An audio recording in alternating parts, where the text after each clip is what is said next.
Veja como é fácil ser membro apoiador do meu canal no YouTube, canal Marco Antônio Villa.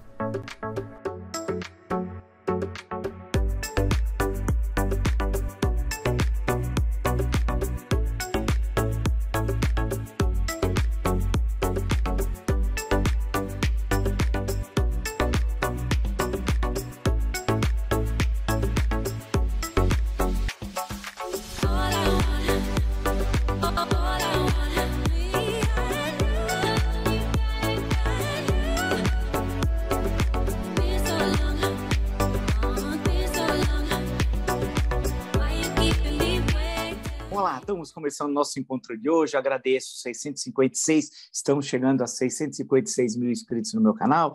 Muito obrigado mesmo. E sempre digo, e vou até clicar aqui para dar informação absolutamente, passamos de 128 milhões de visualizações. Muito obrigado mesmo. E sempre digo, você gosta do canal, do conteúdo, das lives, das entrevistas, da perspectiva que nós temos, analítica, crítica, propositiva, na defesa sempre da Constituição e contra radicalmente a tragédia que significa para o Brasil nazifascismo bolsonarista, indica o canal uma amiga, é muito fácil, canal no YouTube, Marco Antônio Villa, diga para ativar o sininho com suas notificações, coloque like no que vocês gostarem, utilize, vocês muito bem fazem, a página dos comentários. Além de inscrito, você pode ser apoiador, membro apoiador do canal, Tem duas formas, nós ensinamos aí, é muito simples, é muito fácil, dessa forma você colabora com o jornalismo independente, de qualidade, plural, republicano, democrático, no ano decisivo para a nossa história, como é o ano de 2022. Lembro também que no Twitter vocês podem me seguir pelo Vila Marco Villa, Instagram, @Marco Antônio Villa Oficial, e no TikTok, estamos lá de pouco em pouco também, quando dá tempo, que é muita coisa que a gente tem de fazer, no Marco Antônio Villa Oficial. Bem, claro que o assunto é Ucrânia, só se fala nisso, é essa tragédia que nós estamos assistindo, que é terrível, e hoje, com ampla cobertura jornalística, tudo que tem na internet, realmente uma grande tragédia o que está ocorrendo na Ucrânia. Antes de entrar nesse tema, que é a questão central, eu gostaria de destacar 2 pontos essenciais que saiu hoje. Folha de São Paulo. Moraes, é o Alexandre de Moraes, ministro do Supremo e vice-presidente do TSE, tá? Então vamos lá. Moraes ameaça suspender o Telegram se não houver bloqueio de perfis ligados a Lando Santos. Linha fina, ministro do Supremo Tribunal Federal deu 24 horas para sua decisão ser cumprida. A primeira frase é o ministro Alexandre de Moraes, do STF, ameaça bloquear o Telegram pelo prazo inicial de 48 horas, além de aplicar multa ao aplicativo de mensagens russo, que tem sede, digo eu, em Dubai, né? Continua, caso não haja suspensão de 3 perfis ligados ao influenciador bolsonarista Lando Santos. Bem, esse é um assunto importante, esse cidadão está foragido da justiça brasileira, como um bom nazifascista bolsonarista está foragido da justiça, ponto. Frase boa, né? Está lá nos Estados Unidos, mas esteve ao lado de um ministro de Estado, o grande Fábio Faria, um republicano de SCOL. Ele acha que SCOL é S-K-O-L, não, é E-S-C-O-L. Tá, tudo bem? Que é da caterva, né? É da caterva bolsonarista, você precisa explicar com vagar. Rastaquerinha, lá do Rio Grande do Norte, pobre Rio Grande do Norte, já teve grandes figuras na história e agora tem um cidadão, um elemento, não é cidadão como esse. Bem, esse Alan Santos é um criminoso, né? E está fazendo corretamente o ministro Alexandre de Moraes. Notem que certamente nas redes sociais nazifascistas bolsonaristas, o ministro está sendo bombardeado e ameaçado de morte pelos criminosos bolsonaristas, né? Então ele está agindo corretamente e vocês estão percebendo que o Bolsonaro e sua quadrilha está organizando um ataque desde o ano passado, 2021, e agora 2022 ao TSE. O sonho do Bolsonaro é ensanguentar o processo eleitoral brasileiro. Ele é um criminoso, é um marginal, é um miliciano. Então esse é um tema importante. Segundo, isso está no Metrópolis, no Ricardo Noblat. Ricardo Noblat, grande jornalista, já foi entrevistado no nosso canal, né? Está lá em Brasília. A matéria é fantástica, no Metrópolis, tá? A foto que tira o sono do general Luiz Eduardo Ramos. Faço questão de ler rapidamente, que essa é fantástica. É volumosa a coleção de fotos do general Ramos, secretário-geral da presidência, ao lado de Bolsonaro. E muitas delas, o general aparece aninhado nos braços do ex-capitão, expurgado do exército nos anos 1980 por ser um mau militar. Quase sempre é de êxtase a face, melhor dizendo, do general. Nenhuma preocupa Ramos, nem mesmo aquelas onde sua postura servil poderia dar margem a comentários maldosos. A foto que o preocupa, que nunca foi publicada e que nem ele sabe ao certo se existe, teria sido tirada em uma ocasião em que, atentem, Ramos, dentro do gabinete presidencial, ajoelhou-se aos pés de Bolsonaro. Por que o fez? Só o general e seu chefe sabem a razão. De fato, houve a ajoelhada. De fato, havia um fotógrafo por perto. Até ontem, o fotógrafo estava internado, incomunicável, no hospital de Brasília. Ramos quer substituir o seu colega Braga Neto como ministro da Defesa, mas enfrenta a resistência dos colegas. Uma foto dele prostrado diante do seu superior, se por acaso existisse, estragaria seus planos, seria usada como munição contra ele. Nada que exija muitas explicações convence ninguém. Pois fique sabendo, o general, que a foto existe e está bem guardada, e um dia se tornará pública. Meu Deus do céu! Esse mesmo patético general do Exército Brancaleone, daquela célebre comédia italiana dos anos 60, lembra-se a foto dele em Moscou, ele de pé e o Carlos criminoso Bolsonaro ao lado do pai numa reunião ministerial com os subministro da Rússia, né, falando sobre fertilizantes, algo que o Bolsonaro não tem a mínima ideia, e muito menos o criminoso Carlos Bolsonaro, braço da Orcrim, chefiada pelo pai, e o general de pé. Porque o Bolsonaro colocou o filho lá, humilhou o gerente, que humilha. Era coisa de você pegar e ir embora, né? Pedir o boné embora. Não tem espinha ereta. E agora essa foto de joelhos. Meu Deus do céu. Eu estou aguardando essa foto, Noblar. Por favor, avise a todos os seus leitores, eu sempre sou um seu leitor diário, que eu quero ver essa foto do Ramos ajoelhado. É bem o que eu sempre digo, a caterva verde-oliva que está no Palácio do Planalto. Não é o Exército, é a caterva verde-oliva. Ele, Capacho Neto, conhecido como Braga Neto, mas o nome oficial é Capacho, tá? E o general Pateta, que tem o apelido de General Heleno, o nome é Pateta.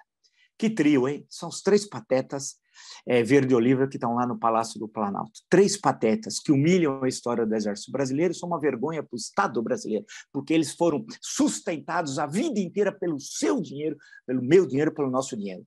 A todos os três, eu vou entregar, cada um deles, uma enxada de ouro, para um dia eles trabalharem na vida. Que vergonha, hein? A foto logo vem. Estou esperando. Bem, vamos voltar e vamos falar de uma tragédia, né? Uma situação... queria só lembrar aí da Rio Preto, rapidamente, tá? Minha cidade onde eu nasci. Um pequeno grupo de pessoas, não é a cidade do Rio Preto, né? O mundo político do Rio Preto que foi receber o miliciano, o meliante Bolsonaro. Claro que não.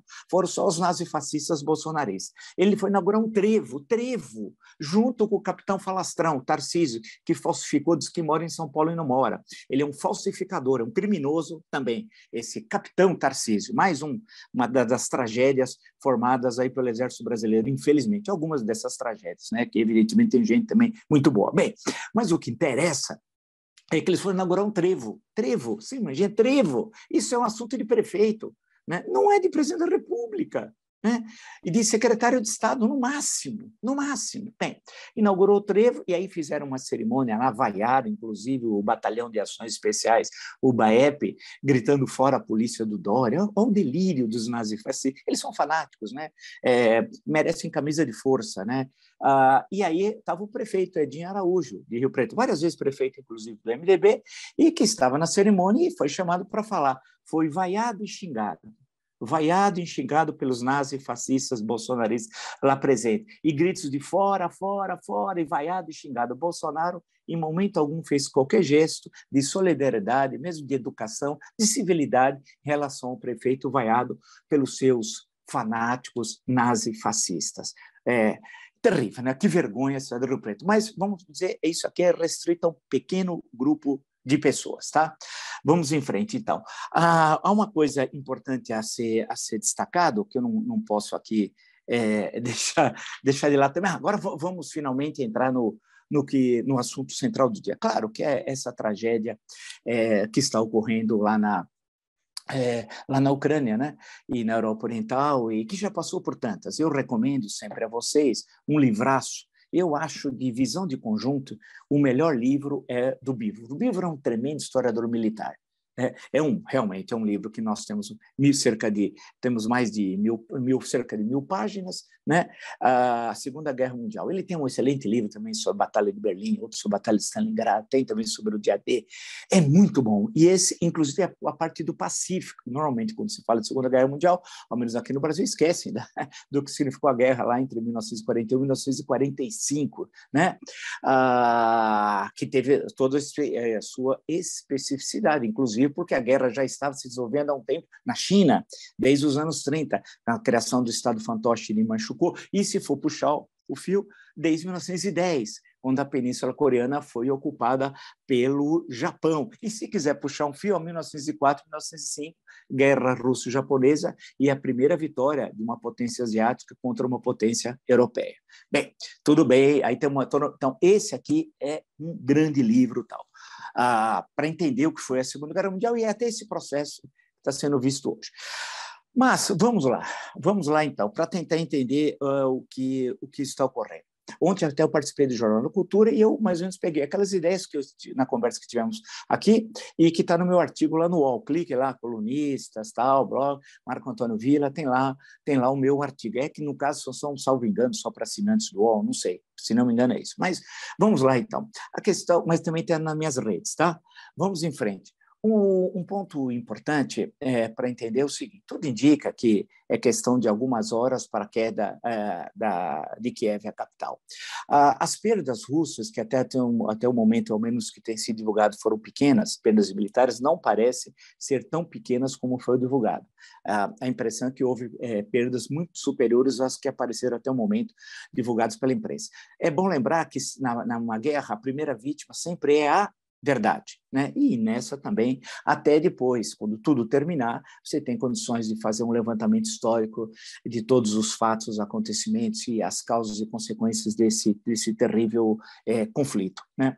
A questão que se coloca é que muitas análises são extremamente apressadas. Ontem eu voltei a falar e eu queria destacar aqui e fazer uma relação, sempre cito a nossa Constituição, porque o artigo 4, leia, da Constituição brasileira, a Constituição Cidadã diz: a República Federativa do Brasil rege-se nas suas relações internacionais pelos seguintes princípios. São 10 princípios, né, dos quais você pode pegar 6, no mínimo, que se apliquem estritamente ao terrível conflito que nós estamos vivendo, como a questão da independência nacional, autodeterminação dos povos, não intervenção, igualdade entre os Estados, defesa da paz, solução pacífica dos conflitos, etc., né? etc.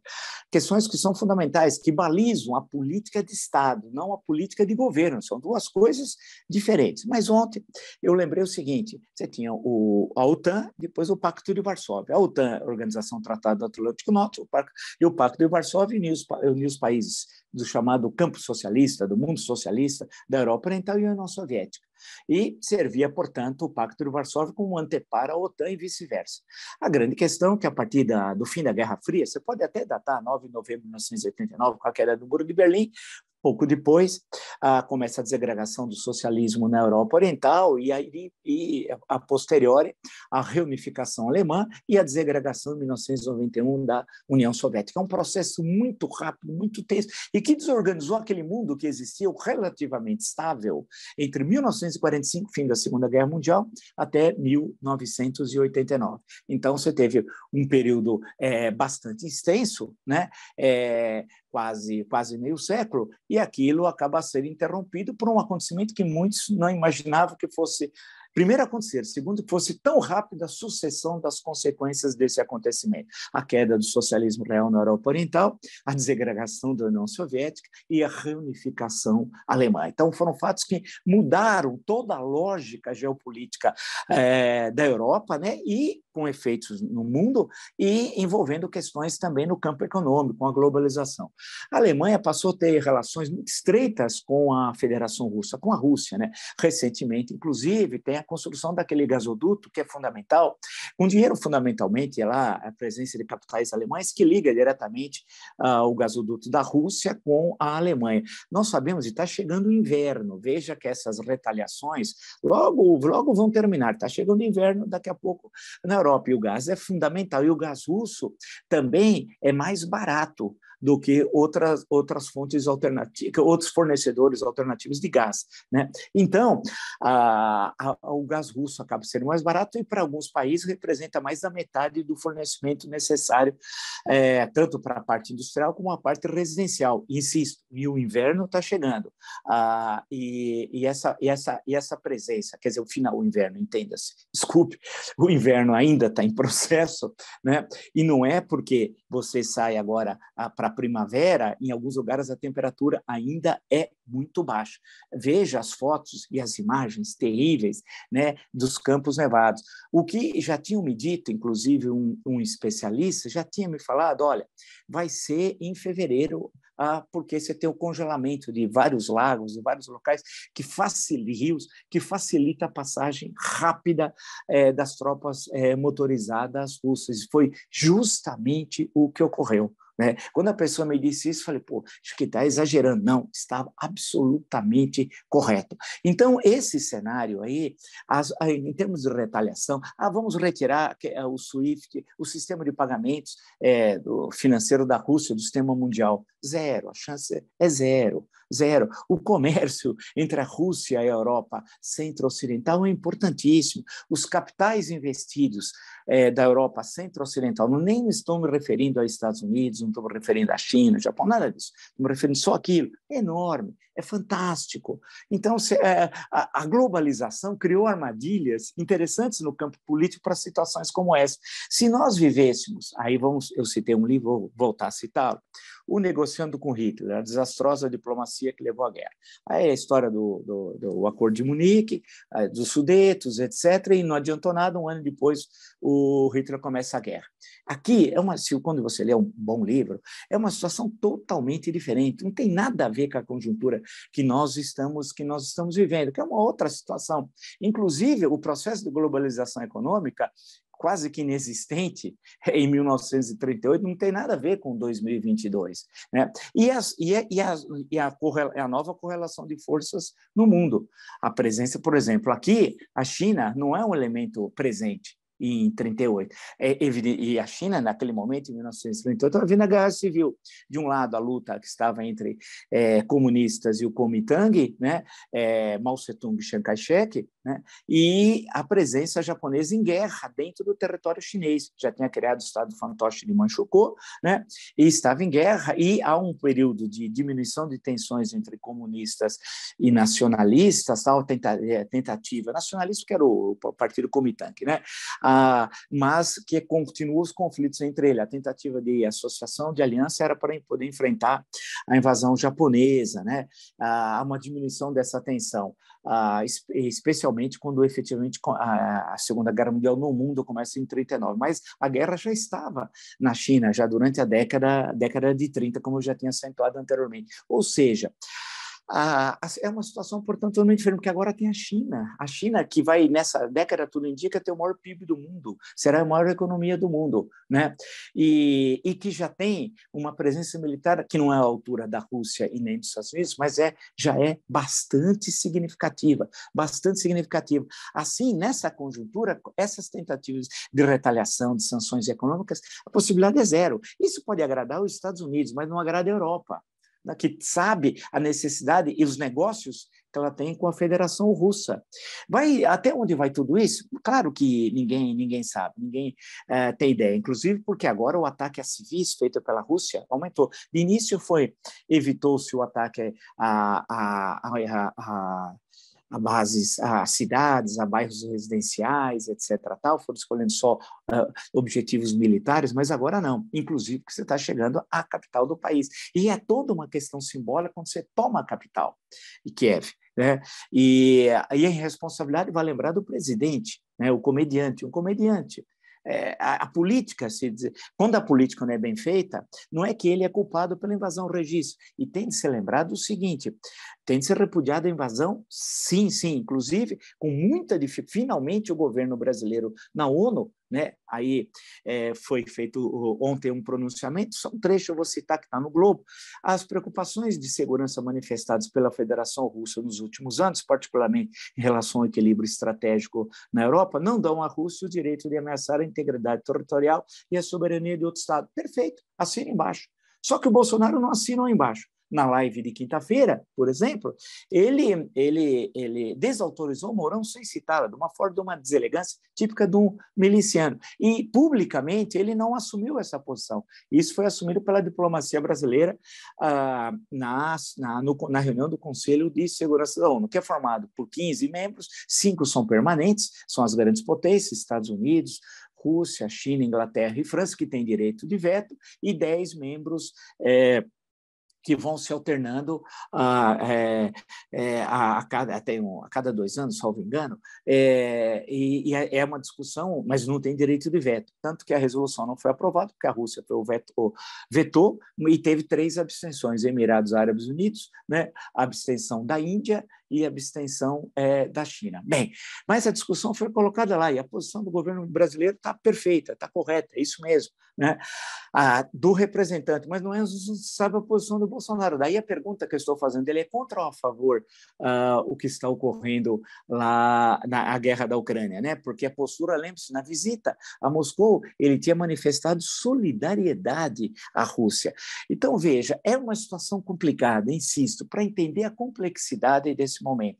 Se você não tem mais o Pacto de Varsóvia, não tem mais o socialismo real na Europa Oriental, não tem mais a União Soviética, que deixou de existir, não tem mais o socialismo na Rússia, que é capitalista, a pergunta é, para que a OTAN?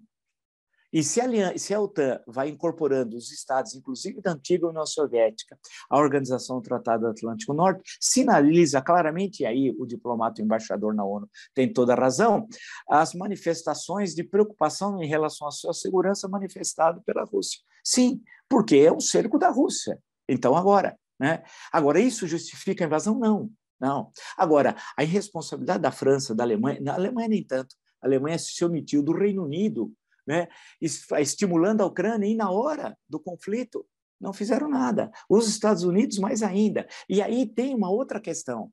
Os Estados Unidos vai responder à agressão russa em relação à Ucrânia no mundo, em algum lugar, de alguma forma, que é para manter o prestígio de potência militar, e mais ainda porque tem eleições no segundo semestre, eleições legislativas, está no meu artigo, que são importantíssimas, que é a eleição de meio de mandato para o governo Biden, inclusive ele está 50-50 no Senado, né? Cada estado tem 2 senadores, são 50 estados, 50-50. O voto de Minerva é dado porque pelo funcionamento do Senado americano, a vice-presidente, ela é a presidente de fato do Senado e vota, e tem o voto de Minerva em circunstâncias como essa. O Brasil era assim pela Constituição de 46, tá?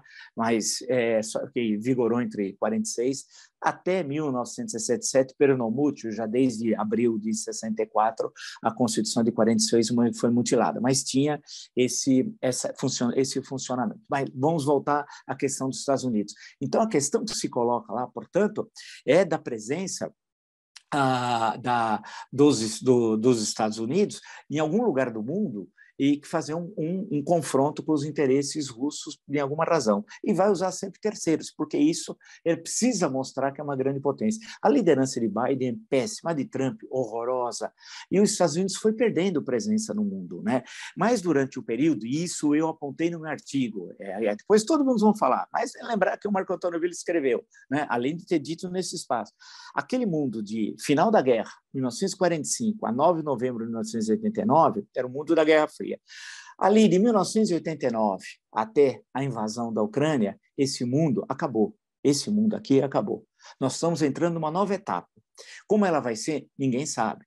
Ninguém sabe ainda, mas é uma nova etapa. Aquele mundo relativamente tranquilo em que a Rússia, desorganizada economicamente, desorganizada militarmente, foi perdendo espaço na Europa, na Ásia e no mundo em geral, acabou. Acabou.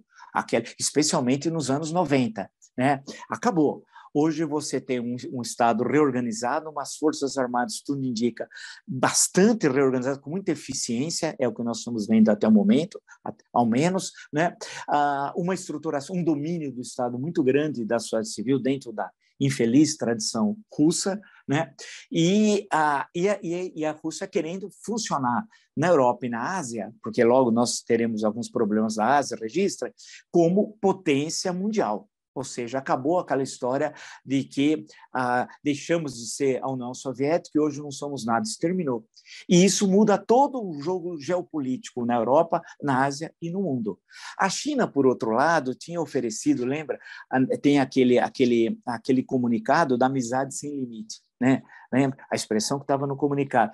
Mas a China tem interesses que não são idênticos ao da Rússia, inclusive na região, por exemplo, na Ásia. Né? E a presença fortíssima da China na África Negra e na presença econômica muito forte na América Latina, vide Brasil, Argentina, Venezuela, etc. Né? E nessa situação, e o interesse voltado para o Pacífico. Porque enquanto a Rússia é europeia e asiática, mas é fundamentalmente europeia, a China é asiática. E hoje o eixo econômico do mundo é na região Ásia-Pacífico, não é mais no Atlântico. A questão está aqui. Né? Ali que você tem a zona mais rica do mundo. E são desafios que são colocados e a gente não sabe o que vai acontecer. Aí vem o Brasil. Boa questão. Como é que fica o Brasil nessa história? Aí nós não temos política externa. Né? É uma bagunça. Veja, o embaixador na ONU assumiu uma posição correta, que eu li aqui, mas e o presidente da República? Falou o contrário quando visitou Moscou.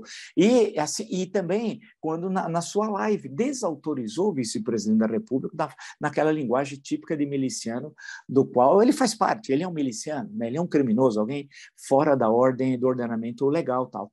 Então, nós não temos política externa. Aí você vê quão importante é ter política externa, que está aqui a política de Estado, artigo 4. Mas nós temos que ter a política de governo.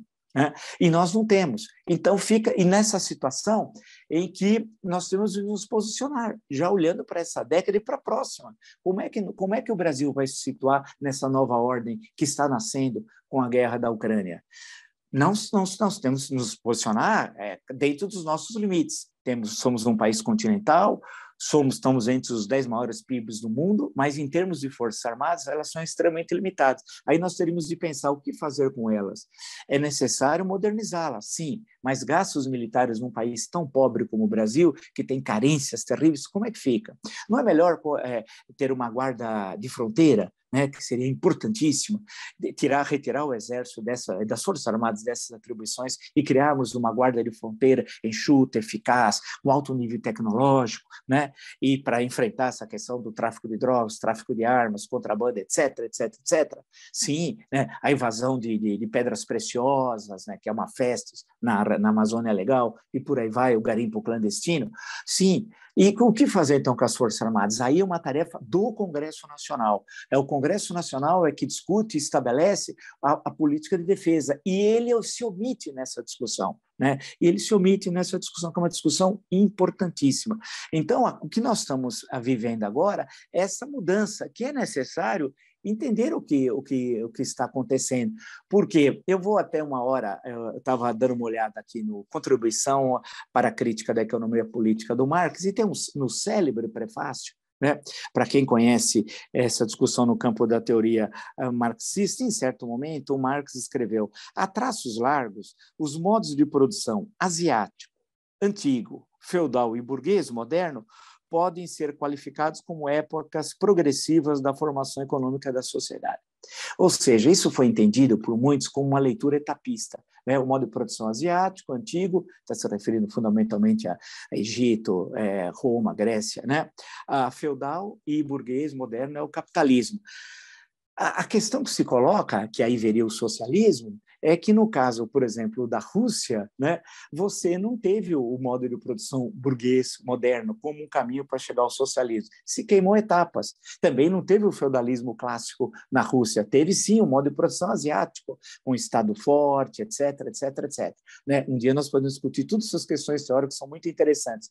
E isso fez com que o caminho para o socialismo tivesse uma particularidade na Rússia que não teve em outros países, ou dentro da teoria marxista, do que se imaginava. E aí é incrível a ironia da história, como diria Isaac Deutscher.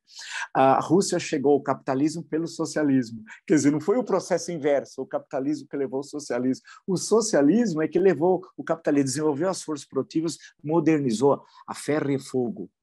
A ferro e fogo, toda a estrutura da União Soviética, a infraestrutura infraestrutura, o ensino, a ciência, a tecnologia, a educação, tudo aquilo, construiu uma potência militar, que foi a grande potência da Segunda Guerra Mundial, que venceu o exército nazista, né, com um custo altíssimo, 27 milhões de mortos, milhares de cidades e aldeias destruídas, etc, etc.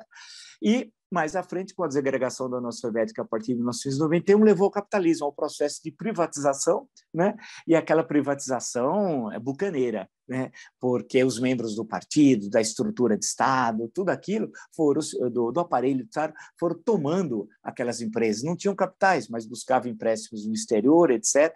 E se locupletaram e criaram aquele capitalismo mafioso que está tão presente na Rússia até hoje, inclusive com presença em times de futebol na Europa Ocidental, em especial na Inglaterra, que eu quero ver como é que vai ficar essa questão. Você tem milionários russos, o Abramovich, por exemplo, que é dono do Chelsea, mas só para dar um exemplo, vamos ver o que vai acontecer daqui a pouco. Veja que essa mudança inclui, inclusive o futebol. Está incluso o futebol. Veja como a coisa é complicada e é difícil entender esse momento histórico. O terrível é que nós temos um presidente da República, vagabundo, né? Mas somos educados aqui, é um mandrião, né? Que tem problemas, dificuldades cognitivas, que tem um vocabulário de 500 palavras e que não consegue entender nada do que está ocorrendo no mundo. E foi lá se meter. Vocês viram o que é guerra? Guerra é isso. E olha que eles estão limitando os ataques. Agora, quando está chegando às cidades, nós vamos, infelizmente, assistir cenas piores. Pode registrar. Isso é guerra. Isso é guerra. Então, tem muita gente no Brasil que fala que precisa de sangue no Brasil para o país mudar. Não precisamos de sangue. Precisamos de democracia. Isso sim, sangue não. Sangue é os nazis, fascistas e bolsonaristas, que querem porque são doentes. É gente doente. Né? Agora, aí está vendo o que é a tragédia da guerra. E olha se você observar, e eu vou voltando ao Beaver, a Segunda Guerra Mundial, meu Deus do céu, tem páginas aqui que você fica baqueado depois do dia para passar o dia, viu? Pesados, que tragédia. Você fala assim, isso é humanidade? É isso. Vamos ver agora se o Bolsonaro é contra ou a favor, porque até hoje, até esse momento, nós não sabemos. E o significado disso para o nosso país. Tá? Se você gostou dessa live e de tantas outras no meu canal e está entre os 656 mil inscritos, muito obrigado mesmo. Indique o canal, um amigo, canal do YouTube, Marco Antônio Villa, diga para ativar as notificações, coloque like no que vocês gostaram e utilize, como vocês muito bem fazem, a página dos comentários. Seja também, além de estar inscrito, um apoiador do canal. Isso é importantíssimo, ser um apoiador. E é complicado? Não, tem duas formas, nós ensinamos aí, veja, tranquilamente, você pode apoiar o canal de uma forma ou de outra, e dessa forma apoia o jornalismo independente, de qualidade, plural, republicano e democrático. Lembro também que no Twitter vocês podem me seguir pelo Vila Marco Villa, Instagram, @MarcoAntônioVillaOficial, e estamos lá no TikTok também, de pouco em pouco, no Marco Antônio Villa Oficial. Nos encontramos amanhã. Até!